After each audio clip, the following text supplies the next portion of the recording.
4 ans après l'apparition du C4 Cactus, le nouveau fer de lance esthétique de la marque, Citroën revient sur le devant de la scène 4 ans plus tard, plus affûté avec le nouveau C5 Aircross que nous essayons aujourd'hui dans l'Atlas marocain.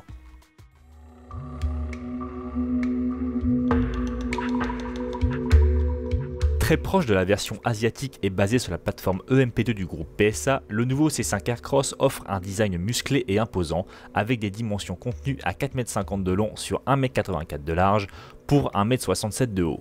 On y retrouve des éléments distinctifs des dernières productions de la marque, comme les air bumps sur les parties basses intégrant un insert coloré ainsi que de larges jantes en aluminium. Pour personnaliser son C5 Aircross, Citroën propose un choix de 30 combinaisons associant 7 teintes de carrosserie à 3 packs de couleurs contrastées. À bord, ce sont 5 ambiances intérieures qui sont proposées avec un esprit à la fois chic et moderne, inspiré de l'univers du voyage et de la bagagerie, tout en faisant le plein de technologie. En effet, nous y retrouvons un combiné numérique de 12,3 pouces associé à un écran tactile de 8 pouces qui commande le système d'infodivertissement. La modularité et le confort sont au rendez-vous avec des sièges spécifiquement étudiés à l'avant ainsi que 3 sièges arrière individuels. Ceux-ci sont coulissants, escamotables et inclinables et permettent de faire varier le volume de coffre de 580 à 720 litres.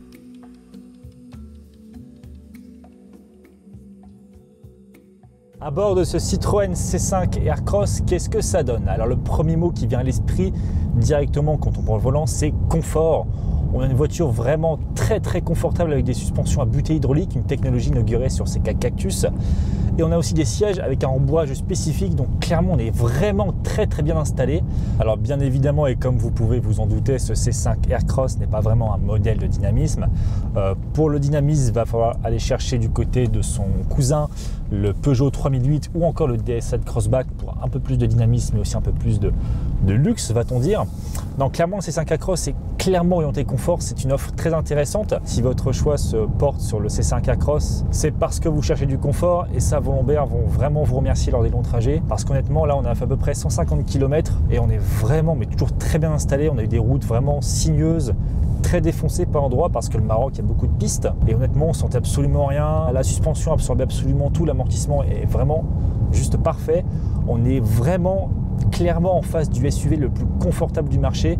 Au niveau de la motorisation, aujourd'hui on essaye un bloc diesel de 180 chevaux associé à une boîte automatique EAT8. Alors c'est typiquement le même alliage moteur-boîte qu'un DS7 Crossback ou qu'un Peugeot 3008. On ne peut pas lui reprocher grand chose, on est sur un moteur très coupleux qui est très doux d'utilisation. La boîte est également très douce, alors c'est pas un modèle de rapidité bien évidemment, mais c'est pas forcément ce qu'on lui demande. Mais honnêtement, l'alliance entre le moteur et la boîte est vraiment très réussie au sein de ce C5 Aircross. C'est vraiment très agréable à emmener. Avec l'arrivée de ce C5 Aircross, Citroën se met à jour au niveau des technologies. On va retrouver un système de conduite autonome, enfin semi-autonome de niveau 2. Rappelons que le niveau 3 n'est pas encore homologué en France. On va avoir le régulateur de vitesse adaptatif en fait, qui va adapter sa vitesse en fonction de la voiture qui se trouve devant. Honnêtement, ici au Maroc, si on veut essayer ces systèmes d'aide à la conduite, c'est un petit peu compliqué dans le sens où il y a peu de marquage au sol, il y a aussi très peu d'autoroutes. Donc on va dire qu'on va se baser sur la Peugeot 3008 et le DS7 Crossback qui intègrent le même niveau de conduite semi-autonome. Et pour avoir essayé les deux versions, c'est très convaincant, donc on imagine que le C5 Aircross est tout aussi convaincant.